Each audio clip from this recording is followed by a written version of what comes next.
యేసు ప్రభు పరిశుద్ధ నామాన్న మరోసారి డైలీ డివోషన్లో పాలు పంచుకుంటున్న అందరికి కూడా ఆహ్వానాన్ని వందనాలు తెలియజేసుకుంటున్నాను. ప్రార్థన చేసుకుని ప్రారంభించుకున్నాం.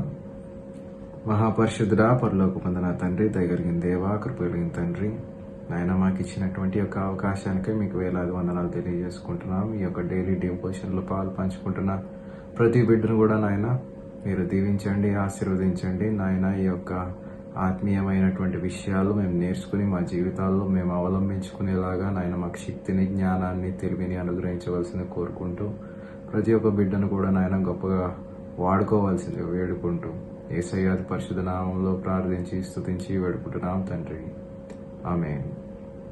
నిన్న జరిగినటువంటి క్విజ్ కాంపిటీషన్ లో మరి చాలా మంది ఆసక్తిగా పాలు పంచుకున్నారు, జవాబుల్ని కూడా పంపించారు. దీన్ని బట్టి అర్థమవుతుంది అందరూ కూడా వాక్యాన్ని వింటున్నారని, ధ్యానిస్తున్నారని, మరి పరిశీలిస్తున్నారని.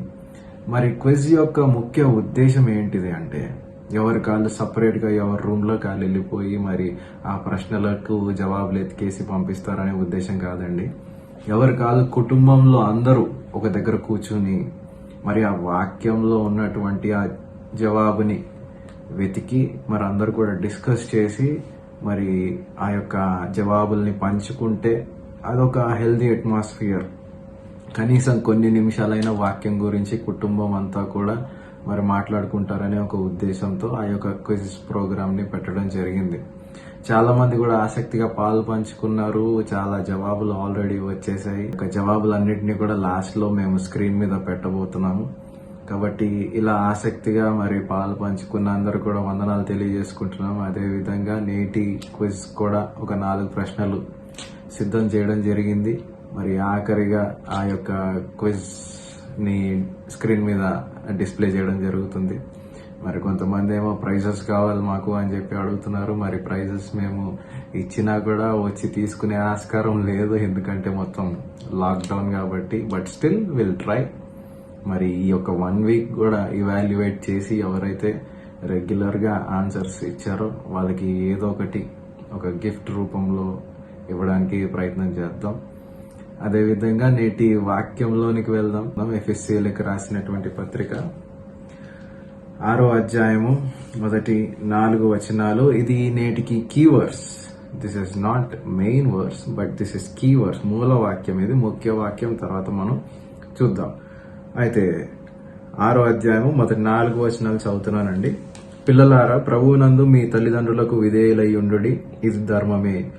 నీకు మేలు కలుగునట్లు నీ తండ్రిని తల్లిని సన్మానింపుము, అప్పుడు నీవు భూమి మీద దీర్ఘాయుష్మంతుడు వగుదువు. ఇది వాగ్దానంతో కూడిన ఆజ్ఞలలో మొదటిది. 4వ వచనం. తండ్రులారా, మీ పిల్లలకు కోపం రేపక ప్రభు యొక్క శిక్షలోను బోధలోను వారిని పెంచుడి. ఏ పిల్లలకైనా కూడా మొట్టమొదటి పాఠశాల, స్కూల్ ఏదైనా ఉంది అంటే అది ఇల్లే. మొట్టమొదటి టీచర్స్ ఎవరైనా ఉన్నారు అంటే వాళ్ళు పేరెంట్సే, తల్లిదండ్రులే. మరి వాళ్ళకి వాళ్ళ మాటలు కానివ్వండి, లేదంటే వాళ్ళ పనులు కానివ్వండి, అవన్నీ నేర్పించేది తల్లిదండ్రులే. స్కూల్లో వాళ్ళు మరి వాళ్ళ పాఠాలు నేర్పిస్తారు, ఎడ్యుకేషన్ ఇస్తారు, కానీ ఎథిక్స్ నేర్పించేదంతా కూడా తల్లిదండ్రులే. కాబట్టి ఎడ్యుకేషన్ ఎంత ఇంపార్టెంటో దానికంటే ఇంపార్టెంట్ ఎథిక్స్. ఎక్కడ ఎలా ప్రవర్తించాలి, ఎవరితో ఏ విధంగా మాట్లాడాలి, మాట్లాడిన తర్వాత నీ పెద్దలతో ఒక విధంగా బిహేవ్ చేయాలి, నీకంటే చిన్న పిల్లలతో ఇంకో రకంగా ఉండాలి, ఇవన్నీ కూడా నేర్పించేది ఇల్లే. ఎలా తినాలి, ఎలా ఉండాలి, ఎలా బతకాలి అనేది నేర్పించేది తల్లిదండ్రులే. ఎందుకంటే నేటి తండ్రులే మరి పిల్లలకి హీరోస్లా ఉన్నారు. అమ్మలే అన్ని అయ్యి ఉండి చూస్తూ ఉన్నారు. అలాంటి కుటుంబంలో మరి క్రైస్తవ కుటుంబం అనేది ఇంకా ఎఫెక్టివ్గా ఉండాలి, అనేకులకు రోల్ మోడల్గా ఉండాలి. క్రైస్తవ కుటుంబంలో మరి ఈ యొక్క అవసరం లేని మాటలు కానివ్వండి, మరి నేటి పిల్లలు చాలా ఘోరంగా ఉన్నారు. బూతులు మాట్లాడేస్తూ ఉన్నారు, నోటికి వచ్చినట్టు మాట్లాడుతూ ఉన్నారు, మర్యాద లేకుండా ఉన్నారు. ఇవన్నిటినీ కూడా తీసి పక్కన పెట్టేదే బైబిల్. ఇవన్నిటినీ కూడా, ఈ పనికిమాలిన అన్నిటినీ కూడా తీసి పక్కన పెట్టేది బైబిల్. అందులో నుంచి మంచిది నేర్పించేది కూడా బైబిలే. కాబట్టి ఎవరైతే బిబ్లికల్ గా పిల్లల్ని పెంచుతారో, ఎవరైతే వాక్యానుసారంగా పిల్లల్ని ఎదిగేలా చేస్తారో, చిన్నప్పటి నుండి మరి ఆ వాక్యాలు నేర్పిస్తూ కంఠత వాక్యాలు అయితేనేమి, సండే స్కూల్లో పాఠాలు అయితేనేమి, మరియు ఆ పిల్లలకు ఉన్నటువంటి తలాంతులు సంఘంలో వాడబడేలా చేయడం అయితేనేమి, ఇవన్నీ కూడా తల్లిదండ్రులు చేయవలసినటువంటి ఈ ప్రైమరీ థింగ్స్ అన్నమాట. కాబట్టి ఈ ప్రైమరీ థింగ్స్ కనుక మిస్ అయినట్లయితే లైఫ్లో ట్రాక్లో ఉండడం కష్టం పిల్లలు. కాబట్టి తల్లిదండ్రులకు పెద్ద బాధ్యతే దేవుడిచ్చాడు. అదేవిధంగా పిల్లలకు కూడా కొన్ని ఇక్కడ బాధ్యతలు కనబడుతూ ఉన్నాయి, రెస్పాన్సిబిలిటీస్. తల్లిదండ్రులకు విధేయులై ఉండుడి. తర్వాత నీకు మేలు కలుగునట్లును నీ తండ్రిని తల్లిని సన్మానింపుము, అప్పుడు నీకు భూమి మీద దీర్ఘాయుష్మంతుడు అగుదువు. తండ్రులకు కూడా ఒక ఆజ్ఞ ఇవ్వడం జరిగింది, మీ పిల్లలకు కోపం రేపకండి. మీ యొక్క మాటలు, చాలా మంది పిల్లల్ని అంటూ ఉంటారు తల్లిదండ్రులు, మా ఓడు దేనికి పనికిరాడండి, మా ఓడు అసలు చదవడండి, వాడి తలాంత ఏంటిదో, వాడికి ఉన్నటువంటి కాలింగ్ ఏంటిదో, ఆ విషయంలో ఆలోచించడం మర్చిపోతూ ఉంటారు. అక్కడి నుంచే దెబ్బ అయిపోతూ ఉంటుంది. సో ఇదేం కౌన్సిలింగ్ క్లాస్ కాదు, కానీ ఇవాళ మనం 2 రకాల కుటుంబాలని చూడబోతున్నాం. బైబిల్లో ఉన్నటువంటి 2 రకాల క్రైస్తవ కుటుంబాల్ని మనం చూడబోతున్నాం. ఎవరు ఏ విధంగా పెంచారు, పెంచిన దాన్ని బట్టి వాళ్ళ జీవితాలు ఏ విధంగా ఉన్నాయి అనేది చూద్దాం. పాత నిబంధనకి వెళ్దాం. మొదటి సమూయేలు గ్రంథానికి దయచేసి బైబిల్లో ఉన్న వాళ్ళందరూ కూడా తీయవలసిందిగా కోరుతున్నాను. అందరం కూడా ఇళ్లలోనే ఉన్నాం కదా, ఈ యొక్క క్వారంటైన్ అయితేనేమి, లాక్డౌన్ అయితేనేమి, ప్రతి ఒక్కరం కూడా ఇంట్లోనే ఉంటున్నాం. కాబట్టి కాసేపు కుటుంబాన్ని గురించి మాట్లాడుకుందాం, కుటుంబంలో అవసరమైనటువంటి విషయాల గురించి మాట్లాడుకుందాం. అయితే ఈ మొదటి సమూయేలు గ్రంథం, ఇందులో 31 అధ్యాయాలు ఉంటాయి. ఈ 31 అధ్యాయాల్లో 3 మెయిన్గా కనబడతా ఉంటారు. ఒకటి సమూయేలు, రెండోది సౌలు, మూడోది దావీదు. సమూయేలు ఒక ప్రవక్తగా కనబడతా ఉంటాడు, సౌలు ఒక రాజుగా కనబడతా ఉంటాడు, దావీదు ఒక సైనికుడు, ఒక యోధుడు, దేవునికి ప్రియ బిడ్డగా కనబడతా ఉంటాడు. వీళ్ళు ముగ్గురిని కూడా ఈ యొక్క మొదటి సమూయేలు గ్రంథంలో హైలైట్ చేస్తూ రాసినటువంటి గ్రంథం ఇది. అలాగే ఇందులో ఇంకా చాలా మంది కూడా ఉన్నారు. మనం ఇవాళ ఈ సమూయేలు గ్రంథము, మొదటి సమూయేలు గ్రంథము మొదటి 2 అధ్యాయాల్ని మనం కొంచెం దగ్గరగా చూద్దాం. ఈ మొదటి 2 అధ్యాయాల్లో మనకి ముందుగా హన్నా కనిపిస్తూ ఉంటుంది. 2వ అధ్యాయానికి వచ్చేసరికి మరి మారిపోతూ ఉంటుంది. హన్నా విషయానికి వచ్చేసరికి తాను ఎల్కానా యొక్క భార్య, తను గొడ్రాలుగా ఉంటుంది. తనతో పాటు ఉన్నటువంటి ఇంకొక భార్య పెనీనా, ఆమెకేమో పిల్లలు పుడతారు, హన్నాకేమో పిల్లలు పుట్టరు. దేవునికి చాలా దగ్గరగా ఉండి మరి ఆమె ఎన్ని ఇబ్బందులు పడ్డా, ఆ పెనీనా నుంచి ఎన్ని మాటలు ఎదుర్కొన్నా, తన యొక్క విశ్వాసంలో ఎక్కడ కూడా ఎప్పుడు కూడా జారిపోకుండా ఎల్లప్పుడూ కూడా దేవుని చెంతనే ఉండి ఒక మాట అనిపించాడు దేవుడు ఆమెతో. ఏ మాట అనిపించాడు అంటే, నాకు పుట్టినటువంటి మగ పిల్లవాడిని నీకు ప్రతిష్ఠ చేసుకుంటాను అని ఒక మాట ఇచ్చింది. మాట ఇచ్చిన తర్వాత ఆ మాట మీద నిలబడింది. తనకెంత కష్టం వచ్చినా, తనకెంత ఇబ్బంది వచ్చినా, తనకెంత మరి కష్టాలు, మరి అనేకమైనటువంటి హింసలు వచ్చినా కూడా తను దేవుని పట్ల ఒక ప్రణాళిక కలిగి ఒక మాట ఇచ్చి ఆ మాట మీద నిలబడింది హన్నా. తర్వాత 2వ అధ్యాయం ప్రారంభమైన తర్వాత తను ఆనందంగా ఒక పోయం చెప్తున్నట్టుగా మనకు కనబడతా ఉంటుంది.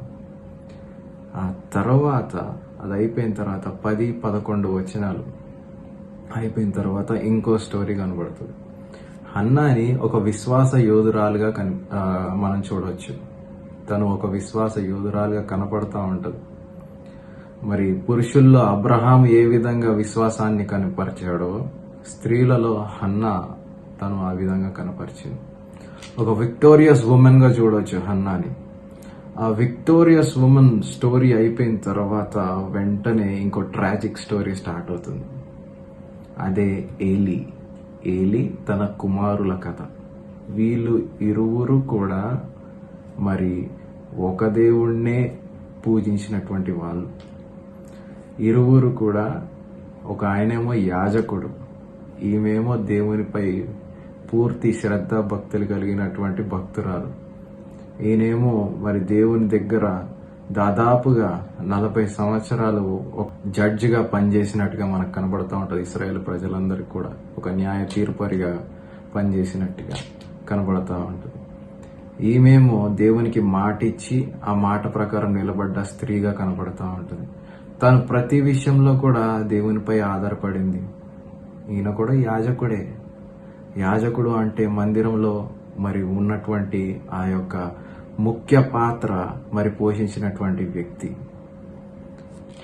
హన్నా ఏ విధంగా తన కుమారుణ్ణి పెంచింది, ఏలి తన కుమారులను ఏ విధంగా పెంచాడు, ఈ రెండింటిని కూడా కాంట్రాస్ట్ చేసి చూద్దాం ఇవాళ. ఈ రెండు కుటుంబాల్లో నుండి కూడా చాలా ప్రాముఖ్యమైనటువంటి విషయాలు మనం తెలుసుకోవచ్చు.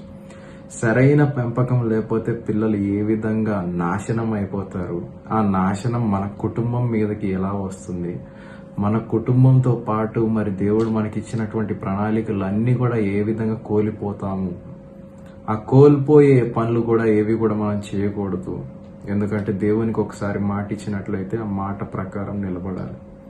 కాకపోతే ఈ యొక్క విషయాల్లో జారిపోతున్నట్టుగా చాలా మంది ఉన్నారు. ఆ విషయాల్లో జారిపోకుండా మనం ఉండాలి అనేది ముఖ్య ఉద్దేశం.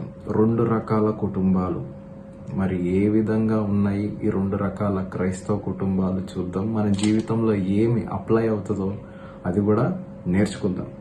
మరి మనం చూసుకున్నట్లయితే హన్నా, ఈమె ఎల్కానా యొక్క భార్య. ఈమెకి ఎక్కువ బ్యాక్గ్రౌండ్ లేదు. తర్వాత ఏలి, ఈయన అహరోను వంశస్థుడు, ఈయన ఒక యాజకుడు. తర్వాత ఈయన దాదాపుగా 40 సంవత్సరాలు న్యాయ తీర్పరిగా పనిచేశాడు. ఈయన హోప్ని ఫినెహాస్ యొక్క తండ్రి. హన్నా విషయానికి వచ్చినట్లయితే ఈమె విశ్వాస యోధురాలు, ప్రార్థన పరురాలు. ఈమె దేవుని యొక్క అడుగుజాడల్లో నడిచినటువంటి స్త్రీ. ఈమె మరి సమూయేలు యొక్క తల్లి. వీళ్ళిద్దరి యొక్క మరి ఐడెంటిఫికేషన్స్ కూడా మనం చూసాం. ఇప్పుడు వీళ్ళిద్దరూ చేసినటువంటి పనులు చూద్దాం. సమూయేలు పేరుకి అర్థం హర్డ్ బై గాడ్, అంటే దేవుడు విన్నాడు అని. హన్నా ప్రార్థన చేసింది, దేవుడు ఆ ప్రార్థనని విన్నాడు. కాబట్టి సమూయేలు. మరి బైబిల్లో చూసినట్లయితే ఏల్ అని చెప్పి మరి నేమ్స్ ఎండ్ అవుతే అది గాడ్ అని అర్థం. యాహ్ అని చెప్పి ఎండ్ అయినా కూడా అది గాడ్ అని చెప్పి అర్థం. సమూయేలు అంటే హర్డ్ బై గాడ్, అంటే దేవుడు విన్నాడు అని. కాబట్టి ఎక్కడ బైబిల్లో పాత నిబంధన పేర్లన్నీ కూడా యాహ్ లేదంటే ఏల్ తో ఎండ్ అవుతాయి. ఏల్ అన్న యాహ్ అన్న గాడ్, దేవుడు అని చెప్పి అర్థం అన్నమాట. కాబట్టి దేవుడు హన్నా యొక్క ప్రార్థన విన్నాడు కాబట్టి సమూయేలు అని పేరు పెట్టింది. తర్వాత మనం చూసుకున్నట్లయితే 1వ అధ్యాయం 27-28 వచనాలు మనం చూసుకున్నట్లయితే హన్నా తీసుకున్నటువంటి నిర్ణయం ఏ విధంగా ఉంది, what is the decision made by Hannah అనేది చూసినట్లయితే 27-28, ఈ బిడ్డను దయచేయమని యెహోవాతో నేను చేసిన మనవిని ఆయన అనుగ్రహించెను. కాబట్టి నేను ఆ బిడ్డను యెహోవాకు ప్రతిష్ఠించుచున్నాను. తాను బ్రతుకు దినములన్నిటిని వాడు యెహోవాకు ప్రతిష్ఠితుడని చెప్పెను. అప్పుడు వాడు యెహోవాకు అక్కడే బ్రొక్కాడంట. ఎవరు? సమూయేలు. దేవునికి నేను ప్రతిష్ఠిస్తున్నాను అని చెప్పి హన్నా స్పష్టంగా చెప్పింది. దాని ముందే ఒప్పుకుంది. దాని ముందే 1వ అధ్యాయం మొదటి 10 వచనాల్లోనే 11 వచనాల్లో ఆమె ఒప్పుకుంది. నేను నాకు గనక కుమారుడు మగపిల్లాడు పుడితే నేను నీకు ప్రతిష్ఠించుకుంటాను. ఆ మాటను నిలబెట్టుకుంది. తను తీసుకున్నటువంటి నిర్ణయం ఏదైతే ఉందో అది నిలబెట్టుకుంది. ఇప్పుడు ఏలి విషయానికి వద్దాం. ఏలి ఒక యాజకుడుగా ఉన్నటువంటి ఏలి తన కుమారుల్ని ఏ విధంగా పెంచుతాడని చెప్పి మనం అనుకోవచ్చు. తప్పకుండా దేవుని యొక్క క్రమంలో పెంచుతాడనే మనం అనుకోవచ్చు. ఆయన తీసుకున్నటువంటి నిర్ణయం ఏ విధంగా ఉందో బైబిల్లో అయితే స్పష్టంగా చెప్పలేదు, కానీ ఆయన జీవితం అయితే ఆ విధంగా లేదు. ఒక యాజకుడు, దేవుని యొక్క సేవకుడు తన పిల్లల్ని ఏ విధంగా పెంచుతాడు అని చెప్పి మనం ఆలోచించినట్లయితే తప్పకుండా దేవుని యొక్క క్రమంలోనే పెంచాలి అని చెప్పి అనుకుంటాడు. ఎందుకంటే తన జీవితం అంతా కూడా మరి ఆ యొక్క మందిరంలోనే ఉంటుంది. మందిరంలో జీవించేటువంటి యాజకుడు ఏ విధంగా పిల్లల్ని పెంచాలి? హన్నా మరి ఏ విధమైనటువంటి ఈ యొక్క మరి ఆలోచనలు ఆమెకి లేకపోయినా ఒక నిర్ణయం తీసుకుంది. ఏ నిర్ణయం? నేను దేవుని యొక్క సేవకుడిని తయారు చేస్తానని చెప్పి. తనకి లోకానుసారమైనటువంటి ఆలోచనలు ఏమీ లేవు, కేవలం దేవుని మీదే ఉంది ధ్యాస. అదే నిర్ణయం తీసుకుంది. ఇప్పుడు హన్నా తీసుకున్నటువంటి నిర్ణయానికి మరి వెంటనే ఆ బాలుడైనటువంటి సమూయేలు కూడా యెహోవాకు అక్కడనే మ్రొక్కెను. ఇప్పుడు కాంట్రాస్ట్ చూద్దాం. ఏలీ కుమారులు ఏ విధంగా ఉన్నారు? 2వ అధ్యాయము 12వ వచనంలో చూసుకున్నట్లయితే, ఏలీ కుమారులు యెహోవాను ఎరుగని వారై మిక్కిలి దుర్మార్గులై ఉండిరి. మిక్కిలి దుర్మార్గులై ఉండిరి. హన్నా తీసుకున్న నిర్ణయం ప్రకారం కుమారుణ్ణి అదే విధంగా పెంచింది. ఏలి తను తీసుకున్న నిర్ణయం మనకు తెలియదు, కానీ తన కుమారుల యొక్క సాక్ష్యం ఏ విధంగా ఉందండి? దుర్మార్గులు, మిక్కిలి దుర్మార్గులై ఉండేది.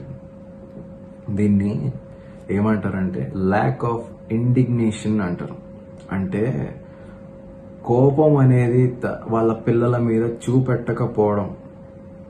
కోపం అనేది వాళ్ళ పిల్లల మీద చూపెట్టకపోవడం అంటే ఏమి చేసినా కూడా ఏమి అనకపోవడం. దుర్మార్గులు అయిపోయారు వాళ్ళు దేవుడంటేనే తెలియనటువంటి వాళ్ళు, యాజక సంతతికి చెందినటువంటి వాళ్ళు అయినా కూడా ఏలి తన కుమారులని ఏమి అనలేదు అంటే అది సరైన పెంపకం కాదు. దేవునిపై ఎటువంటి భక్తి శ్రద్ధలు లేవు అంటే అది సరైన పెంపకం కాదు. ఎందుకు అంటే ఎవరైనా కూడా పిల్లలపై ప్రేమ చూపెట్టాలి. అది బాగు చేసే ప్రేమ అయి ఉండాలి, కానీ పాడైపోయే ప్రేమ కాదు. నేను తిరగడానికి వెళ్తాను, లేదంటే ఇంకేదో వెక్కిలి చేష్టలు చేయడానికి వెళ్తాను, దానికి మాకు రుసుము కావాలి, డబ్బులు కావాలి అంటే ఇచ్చే పేరెంట్స్ చాలా మంది ఉన్నారు. అలా కాకుండా వాళ్ళు చేసే దొంగ పనులన్నీ తెలిసి కూడా వాళ్ళని బయటికి పంపించడం, లేదంటే మాకు తెలియదులే అన్నట్టుగా యాక్టింగ్ చేయడం, ఇవన్నీ కూడా కరెక్ట్ కాదు. చిన్నప్పటి నుంచి కూడా పేరెంట్స్ అనే వాళ్ళు పిల్లల్ని సరైన ట్రాక్లో పెట్టాలి. సరిచేసే ప్రేమ ఉండాలి, పాడైపోయే ప్రేమ ఉండకూడదు. సామెత 13వ సామెత 24వ వచనంలో బెత్తం వాడని తన కుమారునికి విరోధి. బెత్తం వాడని తండ్రి తన కుమారునికి విరోధి. అదేవిధంగా ఎవరైతే తన కుమారుణ్ణి ప్రేమిస్తారో వాళ్ళు బెత్తాన్ని వాడతారంట. ఎందుకు వాడాలి? అవసరం వచ్చినప్పుడు వాడాలి. ఈ పరిస్థితి మన కుటుంబంలో రాకుండా ఉండాలి కాబట్టి దుర్మార్గత్వాన్ని, లేదంటే దేవుడంటే తెలియని తత్వాన్ని తెచ్చుకునే పరిస్థితిలో మనం ఎప్పుడు కూడా ఉండకూడదు. కాబట్టి హన్నా పెంచినటువంటి పరిస్థితులు వేరేగా ఉన్నాయి, ఏలి పెంచినటువంటి పరిస్థితులు వేరేగా ఉన్నాయి. బైబిల్లో చూసుకున్నట్లయితే ఈ సమూయేలే తన కుమారుల్ని సరిగా పెంచలేకపోయాడు. తర్వాత దావీదు కూడా తన కుమారులతో చాలా ఇబ్బందులు పడ్డాడు. నిన్న మనం చూసుకున్నట్లయితే తిమోతి వాళ్ళ అవ్వ కానివ్వండి, అమ్మ కానివ్వండి చాలా బాగా పెంచారు. తర్వాత లీడర్షిప్ తీసుకున్నటువంటి పౌలు కూడా తిమోతిని చాలా బాగా చూసుకున్నాడు. That's why Timothy was in right track. ఇక్కడ సమూయేలు వరకు ఆయన మంచి ట్రాక్లోనే ఉన్నాడు. మరి వాళ్ళ యొక్క పిల్లల విషయానికి వచ్చినట్లయితే దారి తప్పిపోయిన వారుగానే ఉన్నారు. కాబట్టి తల్లిదండ్రులు పెంచే యొక్క విధానంలో చాలా ప్రాముఖ్యత అనేది బైబిల్ చెప్తా ఉన్నది. అందుకే బెత్తం వాడమని చెప్పి కూడా బైబిల్ చాలా స్పష్టంగా చెప్తుంది. కాకపోతే ఎక్కడ వాడాలో అక్కడ వాడాలి. అదేవిధంగా ఎఫెసీ పత్రిక 6వ అధ్యాయం మనం ఇందాక చదువుకున్నట్టు ప్రకారం మీ కుమారులకు కోపం రేపకుడి అంటే ప్రతిదానికి లిమిటేషన్స్ పెట్టి ఉన్నది బైబిల్. దేనికి కూడా విచ్చలవిడితనం అనేది ఉండదు. బైబిల్ అనేది మానవుణ్ణి, మనిషిని కంట్రోల్ చేసేది. ఒక లైసెన్స్ ఇచ్చేది కాదు ఏది పడితే అది చేయడానికి. Do it but in a limit అని చెప్పి చాలా స్పష్టంగా ఉంటుంది. కాబట్టి నిర్ణయం అనేది సరిగా లేకపోవడం, హన్నా మంచి నిర్ణయం తీసుకుంది, ఆ నిర్ణయం ప్రకారం ఆమె జీవించింది, తన కుమారుణ్ణి కూడా నిలబెట్టింది. ఏలి తన నిర్ణయం ఏంటో మనకు తెలియదు, కానీ ఆ నిర్ణయం యొక్క రిజల్ట్ ఏంటిదంటే ఫెయిల్యూర్. తన కుమారులు అంతా కూడా మరి దుర్మార్గులు అయిపోయారు. ఇద్దరు కుమారులు కూడా దుర్మార్గులు అయిపోయినట్టుగా చాలా స్పష్టంగా కనబడుతూ ఉన్నారు. కాబట్టి డెసిషన్ తీసుకున్నప్పుడు దాని మీద నిలబడే యొక్క ధైర్యము మరి ఆ యొక్క స్థైర్యం కూడా ఉండాలి. కాకపోతే ల్యాక్ ఆఫ్ డెసిషన్ అనేది ఎప్పుడైతే జీవితంలో ఉంటుందో అప్పుడు జీవితాలు అనేవి తిరగబడిపోతూ ఉంటాయి. ఇలా ఏలీ జీవితం లాగా. ఏలీ ఇంకా చాలా తప్పులు చేశాడు, చాలా స్పష్టంగా క్లియర్గా కనబడతా ఉంటాయి. ఇంకా మనం వాక్యాలు చూద్దాం. అయితే ఈ యొక్క 14 నుంచి 16 వచనాలు మనం చదువుకున్నట్లయితే మనకి ఈ ఏలీ కుమారులు చేసినటువంటి తప్పులు ఇంకా చాలా స్పష్టంగా కనబడతా ఉంటాయి. వీళ్ళ డెడికేషన్ ఏ విధంగా ఉన్నది, వీళ్ళ వినయం ఏ విధంగా ఉన్నది, వీళ్ళు చేసినటువంటి తప్పులు ఏ విధంగా ఉన్నాయి.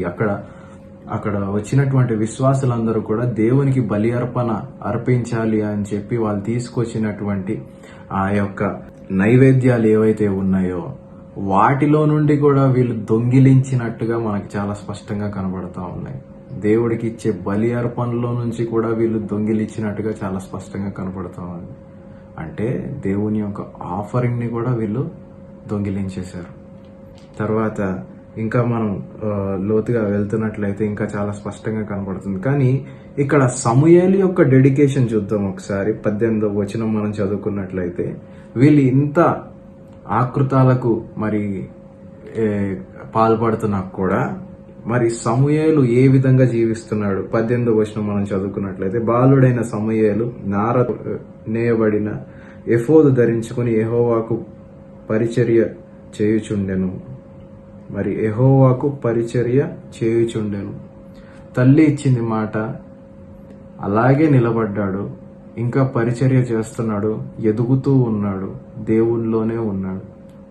మరి అక్కడ ఉన్నటువంటి యాజకులు ఏ విధంగా మరి ప్రవర్తిస్తున్నా కూడా దేవుడిలో ఉన్నటువంటి సమూయేలుకి ఏ విధమైనటువంటి డిఫరెన్స్ అనేది కనపడలేదు. తన దేవుడిలో చాలా స్పష్టంగా ఉన్నాడనే మాట ఇక్కడ చాలా క్లియర్గా కనబడుతూ ఉంది. ఈ యొక్క విషయాలు చూసి ఈ యాజకులు ఏలీ కుమారులు చేసేటువంటి ఈ యొక్క పనులు చూసి, ఆకృతాలు చూసి 17వ వచనంలో చూసుకున్నట్లయితే అందువలన జనులు యెహోవాకు నైవేద్యము చేయుటయందు అసహ్యపడుటకు ఆ యవ్వనులు కారణమయ్యిరి కనుక వారి పాపము యెహోవా సన్నిధిని బహుగా గొప్పదాయను. జనాలు అసహ్యపడుతున్నారంట వీళ్ళ పనులు చూసి. ఎవరి పనులు చూసి? హోప్ని, ఫినెహాస్ వీళ్ళిద్దరు పనులు చూసి జనాలు అసహ్యపడుతున్నారు. వీళ్ళ ఆకృతాలు ఇంకా కూడా ఎక్కువైపోయి మరి అక్కడ 22-23 వచనాలు చూసుకున్నట్లయితే వాళ్ళు ఇంకా దారుణమైనటువంటి విషయాలకు పాల్పడినట్టుగా కనపడతా ఉంటాయి. మాటల్లో చెప్పుకోలేనటువంటి విషయాలు ఇవన్నీ. కాబట్టి ఇంత జరుగుతున్నప్పటికీ కూడా మరి ఎవరు కూడా కంట్రోల్ చేసే వాళ్ళు లేరు. జనాల్లోకి వెళ్ళిపోయింది మ్యాటర్ అంతా కూడా.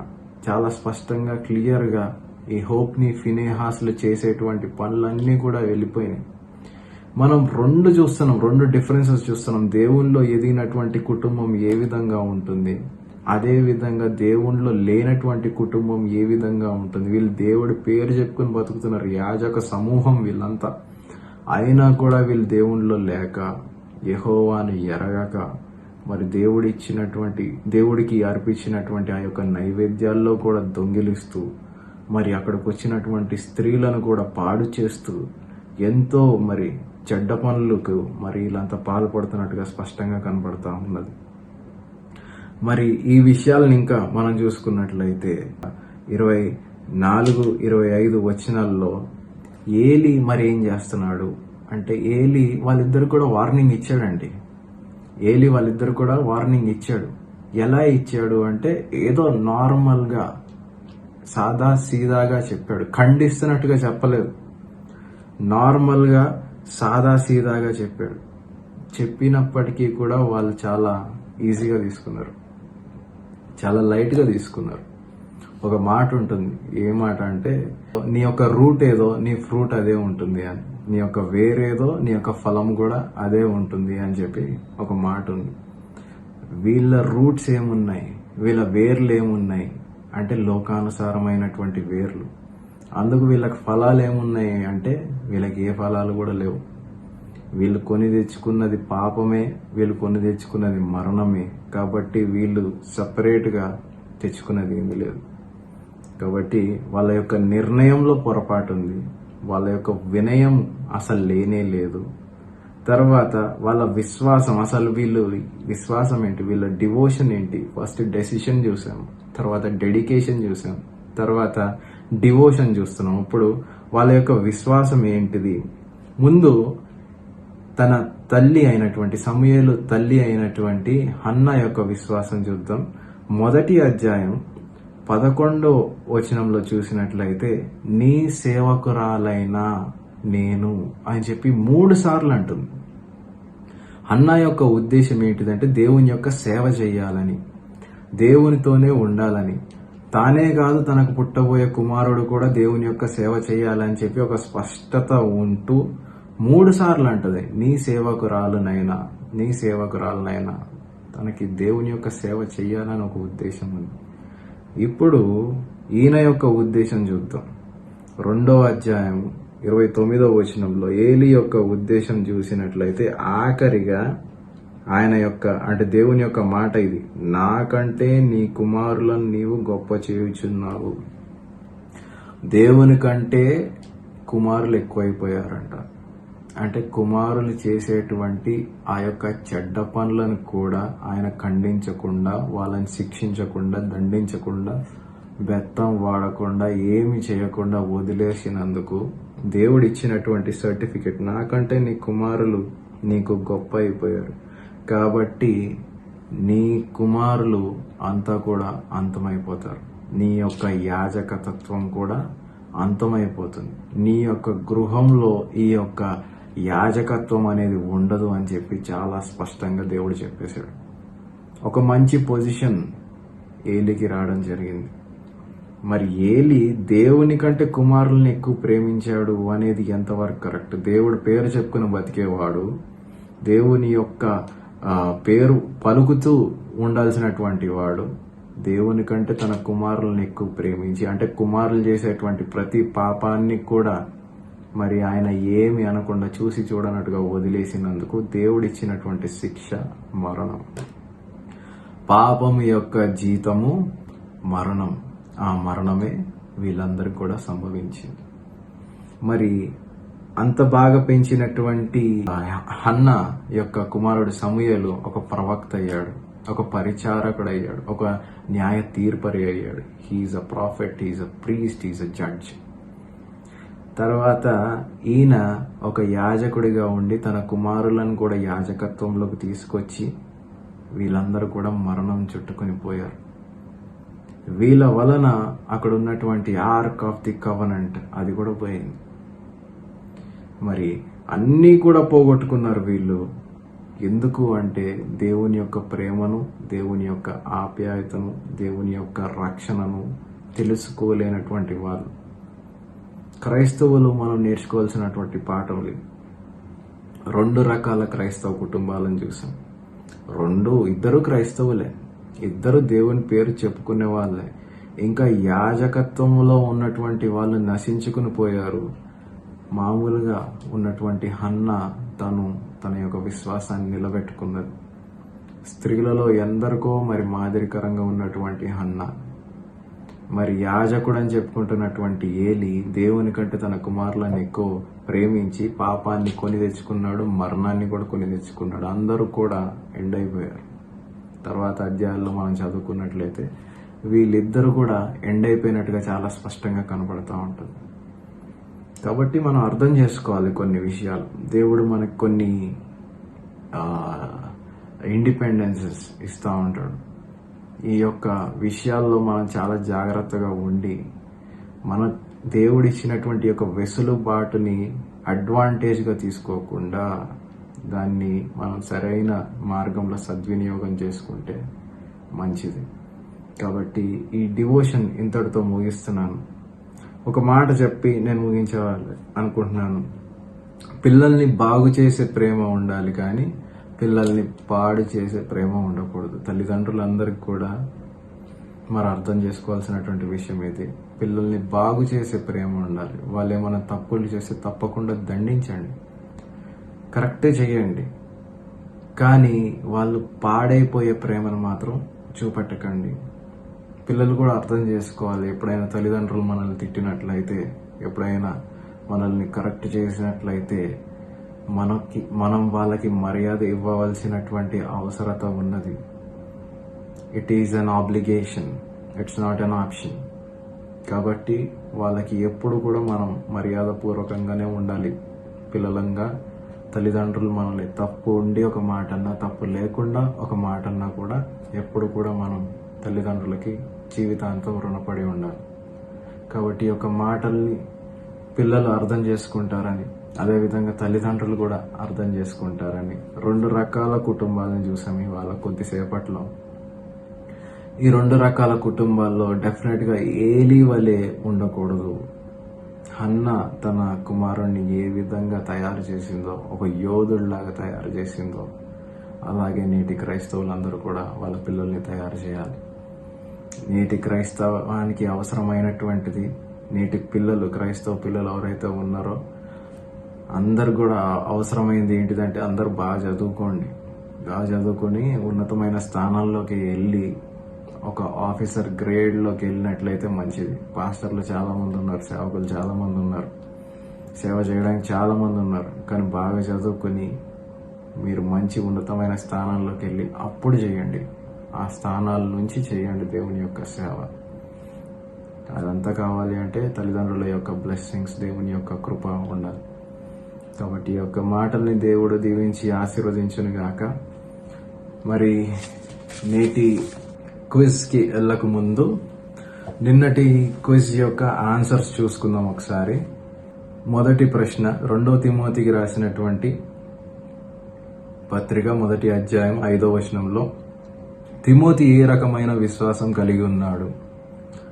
జవాబు వచ్చేసి నిష్కపటమైన విశ్వాసం.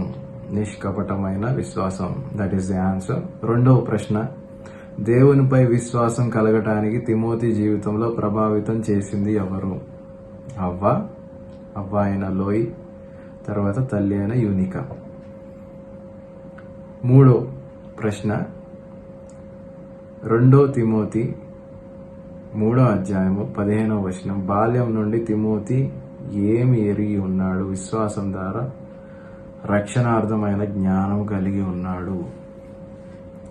అది వాళ్ళ తల్లిదండ్రులు నేర్పించినటువంటి, లేదంటే వాళ్ళ అవ్వ తల్లి నేర్పించినటువంటి విషయాలు.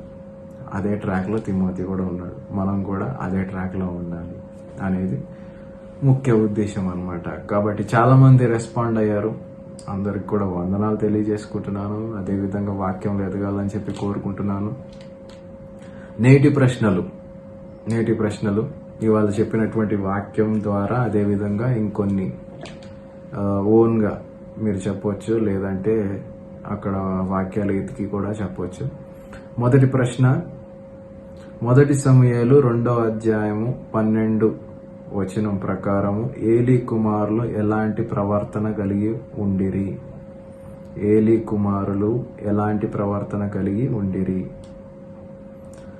2వ ప్రశ్న, 1 సమూయేలు 2వ అధ్యాయం 14 నుంచి 16 ప్రకారం ఏలీ కుమారులు దేవుని అర్పణను ఏమి చేశారు?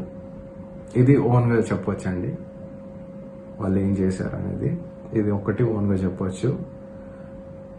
1 సమూయేలు 2వ అధ్యాయం 14 నుంచి 16 వచనం ప్రకారం ఏలీ కుమారులు దేవుని అర్పణను ఏమి చేశారు? తర్వాత 3వ ప్రశ్న, ఏలీ కుమారుల పేర్లు ఏ వచనంలో రాయబడి ఉన్నవి? మొట్టమొదటిగా ఏ వచనంలో రాయబడి ఉన్నాయి? కొంచెం చూసి చెప్పండి జాగ్రత్తగా. 4వ ప్రశ్న, ఏలి కుమారులు మరణము ఏ వచనములో ఉంది? ఏలి కుమారులు మరణిస్తారు, అది ఏ వచనంలో, ఏ అధ్యాయంలో, ఏ వచనంలో ఉంది? అది కూడా కొంచెం జాగ్రత్తగా చూసి చెప్పండి. ఇది ఫ్యామిలీ డెఫినెట్గా కూర్చొని డిస్కస్ చేసుకుంటే మంచిది అని చెప్పి నా యొక్క ఆశ. కాబట్టి ఈ యొక్క క్విజ్లో కూడా అందరూ పాలు పంచుకుంటారని చెప్పి నేను అనుకుంటున్నాను. ఇవాళ చాలా బాగా పంపించారు అందరూ కూడా. రేపు కూడా అలాగే అందరూ కూడా పంపిస్తారని చెప్పి అనుకుంటున్నాను. మీ యొక్క పేపర్స్ అన్నీ కూడా, షీట్స్ అన్నీ కూడా డిస్ప్లే చేస్తాము. మరి మీ యొక్క కష్టానికి ప్రతిఫలం ఉండాలి అని చెప్పి, వాక్యంలో ఎదగాలని చెప్పి కోరుకుంటూ ప్రార్థన చేసుకొని ముగించుకుందాం. మహాపరిశుద్ధుడా, పరలోకమందు నా తండ్రి, దయగలిగిన దేవా, కృప కలిగిన తండ్రి, ఆయన మాకు ఇచ్చినటువంటి ఇట్టి సహవాసానికై మీకు వేలాది వందనాలు తెలియజేసుకుంటున్నాం. నాయన నువ్వు ఇచ్చినటువంటి వాక్యానికై వందనాలు తెలియజేసుకుంటున్నాం. 2 రకాల క్రైస్తవ కుటుంబాలను మేము చూసాం నాయన. ఇరువురు కూడా నీ యొక్క పేరు చెప్పుకుని బతుకునే వాళ్ళే.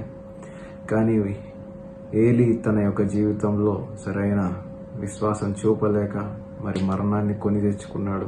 ఆ విధంగా మేము ఉండకుండా ఉండులాగిన సహాయం దయచేయి నాయన. మాకు తెలియనివ్వు, జ్ఞానాన్ని ఇవ్వు. భయం లేని క్రైస్తవులందరూ కూడా భయాన్ని వచ్చేలా చేయి నాయన. నాయన నీ యొక్క హస్తం ఎల్లప్పుడూ కూడా మాపై ఉండలాగిన సాయం దయచేయండి. తోడుగా ఉండండి. చూస్తున్నటువంటి ప్రతి ఒక్క కుటుంబాన్ని దీవించండి, ఆశీర్వదించండి నాయన. బలోపేతం చేయండి నాయన. వీలైనంత త్వరగా నాయన నీ యొక్క సంఘంలో మేమందరం కూడా ఒక సమూహంగా ఏర్పడి ఆయన నిన్ను ఆరాధించుకునే సమయం వచ్చేలాగా సహాయం దయచేయండి నాయన. మానవ తప్పిదాలకై ఆయన క్షమాపణలు కోరుతున్నాము నాయన. మరోసారి మా యొక్క దేశం తరపున, మా రాష్ట్రం తరపున, క్రైస్తవులందరి తరపున నాయన, మా దేశంలో ఉన్నటువంటి ప్రతి ఒక్కరి తరపున నాయన క్షమాపణలు కోరుతున్నాం. వీలైనంత త్వరగా ఈ యొక్క వ్యాధి నుంచి మా అందరినీ కూడా బయటికి వచ్చేలా చేయండి. లేదంటే నీ చిత్తం కాదనుకుంటే ఈ యొక్క వ్యాధిని ఎదుర్కొనే ధైర్యాన్ని మాకు అనుగ్రహించవలసిన కోరుతున్నాను. ఏదైనా కూడా నీ యొక్క చిత్తాన్ని బయలుపరచవలసిందిగా కోరుకుంటూ, ప్రతి ఒక్కరిని కూడా దీవించి ఆశీర్వదించవలసిందిగా వేడుకుంటూ, యేసయ్య అతి పరిశుద్ధ నామంలో ప్రార్థించి స్తుతించి వేడుకుంటున్నాం తండ్రి. ఆమేన్.